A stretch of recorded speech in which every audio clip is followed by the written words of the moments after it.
ফেনীর দাগনভূঞার একটি আশ্রয় কেন্দ্রে আছেন সহকর্মী মুশফিকুর রহমান। তিনি জানাচ্ছেন আশ্রয় কেন্দ্রগুলোর সর্বশেষ পরিস্থিতি। এই মুহূর্তে ফেনীর দাগনভূঞা একাডেমিতে আছি।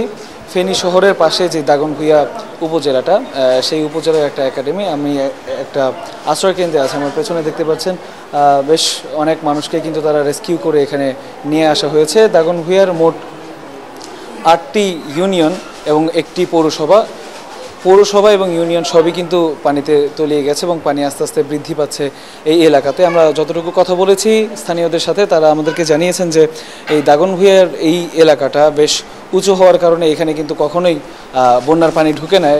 এর ফলে এই এলাকার মানুষের কাছে বন্যাটা বা এত অতি বন্যাটা কিন্তু নতুন একটা ব্যাপার।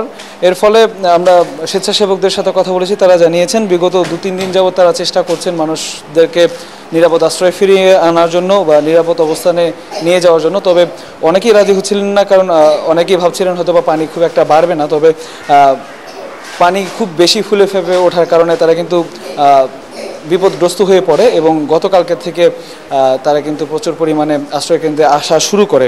রেস্কিউ টিম যারা যাচ্ছে, উদ্ধারকারী দল, তারা কিন্তু অনেক জায়গায় পৌঁছতে পারছে না। বিশেষ করে আমরা জানতে পেরেছি যে নৌকার সহায়তা পাচ্ছে না। তারা বড় চাকার যে ট্রাক্টর যেগুলো আছে, মাটি টানার ট্রাক্টর, সেই ট্রাক্টর ব্যবহার করে প্রায় ২০-৩০টা ট্রাক্টর ব্যবহার করে তারা কিন্তু বিভিন্ন এলাকা থেকে মানুষদেরকে কিন্তু উদ্ধার করছেন এবং উদ্ধার করে নিরাপদ জায়গায় নিয়ে আসছেন। ফেনী যেহেতু খুব বাজেভাবে প্লাবিত হয়েছে, দাগনভূঞাটা একটু উঁচু থাকার পরেও কিন্তু এখানে পানি উঠেছে।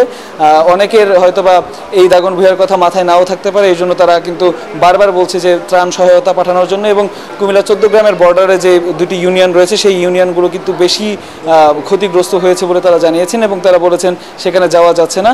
দ্রুতই সেখানে উদ্ধারকারী দল না পাঠানো গেলে কিন্তু বড় ধরনের বিপদ ঠেকানো যাবে না। এই ছিল এখনো পর্যন্ত আমার কাছে সর্বশেষ।